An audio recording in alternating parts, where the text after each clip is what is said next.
The thing that I don't understand about it is why does there seem to not be as strong a connection or transfer in her fan base from music and obviously performance and all of the great production on stage wise and all of that. Why does there not seem to be as fluid a transition when it comes to lifestyles? Because Beyonce has never been is it because she's a not lifestyle type of person? She's always been like this other being. We were talking on Patreon that all celebrities now have to be forward facing, and how Beyonce kind of had to adapt and all of a sudden show people more of her personal life. Show us that you are like a human being, because you have been this pop star since you were a kid that doesn't even seem real. Rihanna, on the other hand, from the beginning of her career, showed us exactly who she was. So her lifestyle brands can connect more because people feel like, I know Rihanna. And she still I know her for real. Yeah. I know her personality. I know what she's like. Beyonce, because she was in that pop star system, was told to always be mysterious for the most part. I think, you know what I think it is? Because Kim Kardashian, lifestyle person. You get Skims. Yeah, but it works.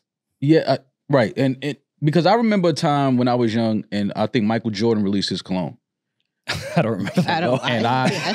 And I cried when I got that. You still use it, Peach? Like I cried when I got that for Christmas. That's what smells like right? whiskey, I'm sure. Yeah, so whiskey and cigars. But as an adult, if Michael Jordan puts out a cologne tomorrow, I'm not buying that shit. Well, also Michael Jordan is very, very old and not a part of your life. You're missing what I'm saying. He's one of the biggest sports figures ever. Oh my God, I remember this bottle. He's one of the biggest sports figures ever.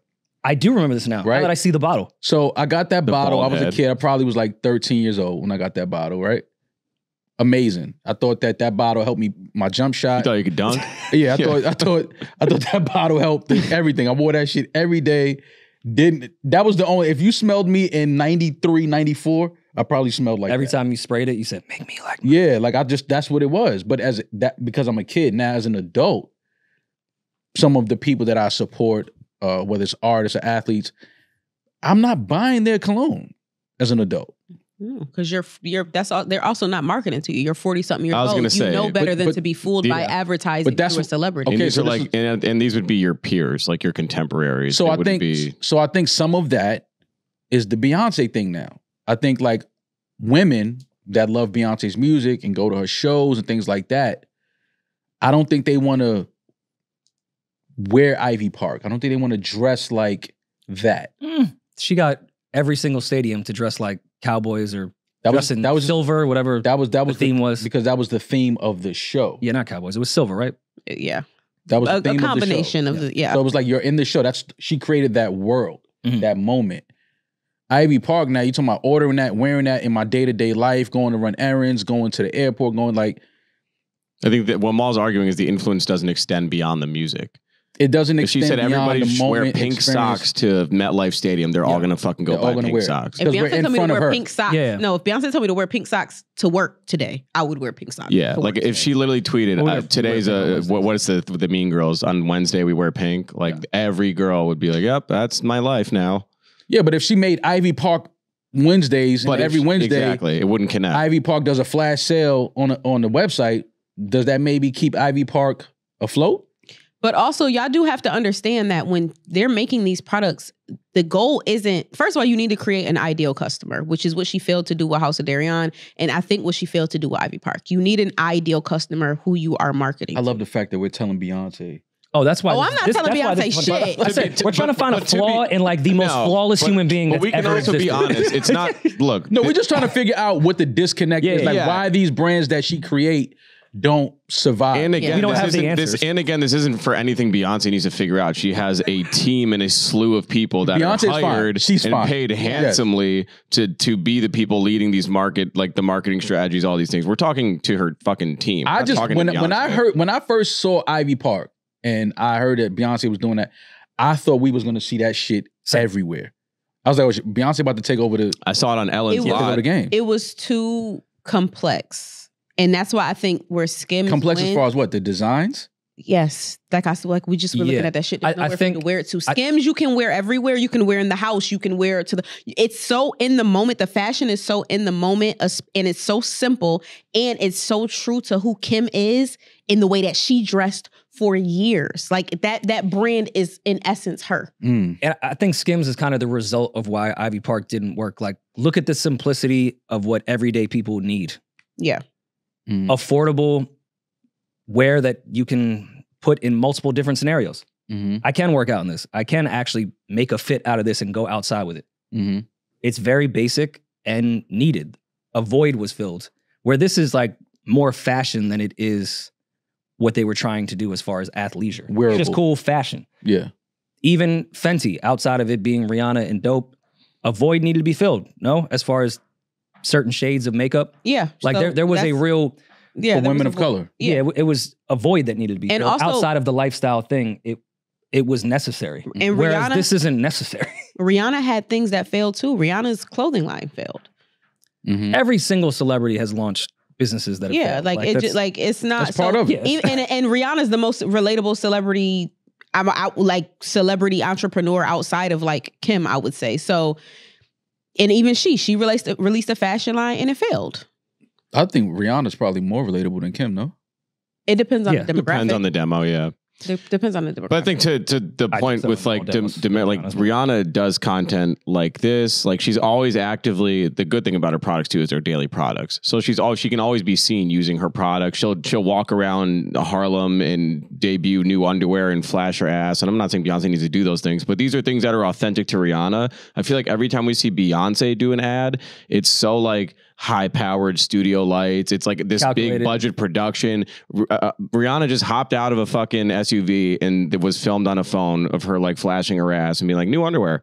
Like there's just more like authenticity and just like realism to it, where Beyonce stuff feels so just like her music, where it works effectively. It's too overproduced to just sell a sweatsuit. And to me, that's not a fault of Beyonce. That's more of like a timing thing. Rihanna's what, 34 or 5? Somewhere along those lines, yes. Either way, Beyonce has been in this game since the early 90s. She's 36. Where this lifestyle, be yourself thing was frowned upon. Yeah. When Rihanna came, things were starting to shift and she could really be herself. Beyonce was really never given that luxury to walk outside and be like, this is who I am. Yeah. Everyone in the label would be like, yo, shut the fuck up. Go in there. When we're ready to show the world who you are, we'll do it. They made her stop talking because they made fun of her accent so much. Like, which now and currently, if she were to come out, that would probably be the thing that they focused on. This is an authentic Houston girl. Be yourself. Like that's what people want to see. Back then, though, no. You need to do what the white pop stars are doing. Don't even have any authenticity in your voice. Go ahead, Julian. I was just gonna say it's being marketed like Rihanna's being marketed as a normal human being, while Beyonce's marketing was always about making her a mogul and making her bigger than the genre. So that's it. Yeah, and I feel like now Beyonce knows that and she sees that's like, I think she can, but I feel like she's so deep in that mysterious upper echelon game, she can't leave. So insert, the whiskey. Now I'm going to lean into this. Now, because I am upheld this way, I am going to charge y'all are going to get the $90 whiskey, not the $40 whiskey. Are you seeing what I'm saying? Like, I'm not going to create a $40 tequila like everybody else. No, now I'm going to create a $90 whiskey. And I'm known for being upper echelon, for being not elitist, but having so much class and known for quality. So this is what I'm going to release. Quality things, classy, elite. You got to lean into it at this point. You have to. Because you can't try to be somebody that you're not or you haven't been for years. So outside of me just being confused with her fans and whiskey and how that's going to connect. Also, when was the last time a celebrity successfully really launched an alcohol brand? Ciroc? Dos Hermanos, the Breaking Bad, Walter White, and 818 is no, I'm really asking. I'm not trying to make a point. Yeah, and Kendall Jenner's 818 is doing well. Yeah, we can be honest about that Cactus Jack shit. That shit's garbage. Yeah, that didn't do really well. That was more to me. Dos Hermanos is damn, why am I blanking on his actual name? Bryan Cranston and the other actor, Aaron Paul. They did awesome marketing with this. When they would just go to parties. They've done an amazing job marketing. This I don't everywhere. Really see it it's like a mezcal. That. You'll recognize the label. Okay. Marketing is everything because whatever they were doing with Casamigos, I was on Douce heavy. But Casamigos wasn't launched as a celebrity alcohol. Like no, it wasn't. It wasn't George Clooney on Twitter going like, "Yo, started the shit. Yeah, drink it." Yeah. LeBron has the Los Lobos, right? Which I like, by the way. I've never had it. I've had it in clubs a couple times. It's not bad. Yeah, it's really not that bad. I never had the Los Lobos. Well, it's such a tough Didn't business. Ludacris have an alcohol too? Ludiac. Ludiac? That was the name of it? No. You lying. It was called Ludiac? No, but that's what we used to call it. No, man, what is the name of it? All of a sudden, it was called Ludiac. No, it's not called Ludiac. I'm saying that's what it would in the streets. That's what we called it when I was in the streets. I'm not in the streets. I pay taxes. When I was on the block, what's the name of Ludacris's alcohol? He had a Conjure cognac. But it was called. He even I think said it in a song. Ludiac. Yeah, I remember that. It was a thing. No one referred to it as his. And it was a whiskey. No, it was a cognac. It was a cognac. Okay. Yeah. The Rock has one. Doesn't Kevin Hart too? Yeah, Terramana's The Rock's tequila. See, I did not even know that, and I know that it does pretty well. I know this tequila. It's big. Pause. There has to be something behind this shit, man. Getting into the wine and spirits thing. It has to be. It's no way all of these celebrities. Well, a lot of it is. I mean, you're just whitelisting products. It's the same thing with these makeup companies. Like a lot of them have the same manufacturers in Asia and in China, and all the celebrity does is put their name behind it. So it's just whitelisted products, and then they go out to people. Yeah, but this Sir Davis, Beyonce, sounds like that was created. That was created. This is not whitelisted. This is not something that was sitting in barrels somewhere. Like this sounds like. I mean, she could be giving us this whole story. Yeah, none but of I'm it sure true. it's from a distillery. Like they didn't. Oh no, for sure. It said Ardbeg. They were one of my when I was at Havas. They were one of my clients that I worked on every day. Ardbeg, which is a whiskey Scotch. I think was the oldest whiskey Scotch. Period. So if she's working with them, like. It existed. She probably just made her version. No, what I'm reading on Food and Wine, what they were saying on Food and Wine is that she partnered with LVMH. LVMH went and found her a distiller. The distillers went and created something completely different. Okay. LVMH was our client at Havas. Yeah. Ardbeg is under LVMH and is their whiskey Scotch. And didn't Hove just sue them? I think so. Gangster. I don't know Matthew McConaughey was involved. Just sued him, and my wife is dropping a new line. Oh no, she didn't. It wasn't no Ardbeg. Gangster. She's not working with Ardbeg. You can take the nigga out of Marcy, but you can't take.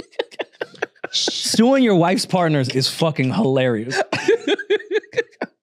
That's awesome. Babe, you gonna come to the launch party? Yeah. I mean, I guess. I guess I just sued them niggas for a bag, but whatever.